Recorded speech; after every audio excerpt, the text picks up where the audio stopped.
क्या हाल चाल है आपके? अल्हम्दुलिल्लाह। मुझे ये बताइए, कॉमेडी के अंदर टाइमिंग की बहुत जरूरत होती है और उसके बारे में बड़ा जोर दिया जाता है। ਇਹ ਗੱਲ ਉਹਨਾਂ ਨੇ ਬਣਦੀ ਤੁਹਾਡੀ ਕਰਨੀ ਮੇਰੇ ਨਾਲ ਗੱਲ ਕਰੋ मैं ਤੁਹਾਡੀ ਗੱਡੀ ਦੀ ਹਵਾ ਕੱਢ ਕੇ ਦੌੜਿਆ मैं आशा मैं आता हूँ आपकी तरफ भी। नहीं पहले मेरे ਨਾਲ ਆ ਰਹਾ पहले कौन आया ਇੱਥੇ आप पहले आए थे, लेकिन देखिए वो खातून है। ਚਲੋ ਕਰ ਲਓ ਤੁਸੀਂ ਉਹਦੇ ਨਾਲ ਕਰ ਲਓ लेडीज फर्स्ट होता है ना। ਲੇਡੀਜ਼ ਫੜ ਕੇ ਬੱਸ ਲੈ ਕੇ ਜਾਣ ਲੱਗੇ ਤੁਸੀਂ ਫਿਰ ਲੇਡੀਜ਼ ਬੱਸ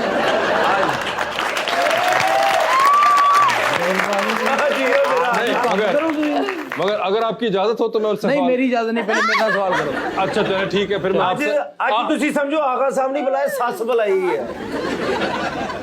आप बताइए, मैं आपसे करूँ या उनसे पहले बात करूँ? नहीं, आप इनसे कीजिए, वो सीनियर है। ठीक है, मैं उनसे नहीं पहले आप इनसे किए चले बेटा कोई नहीं आप छोड़ चले आपसे पूछ लेता हूँ, है ना। ये मैं बताइए अच्छी बहू साबित हुई हूँ। ये बताइए कि आप कॉमेडी के अंदर टाइमिंग की बहुत जरूरत होती है, क्या आप इस चीज से एग्री करती हैं? मुझे तो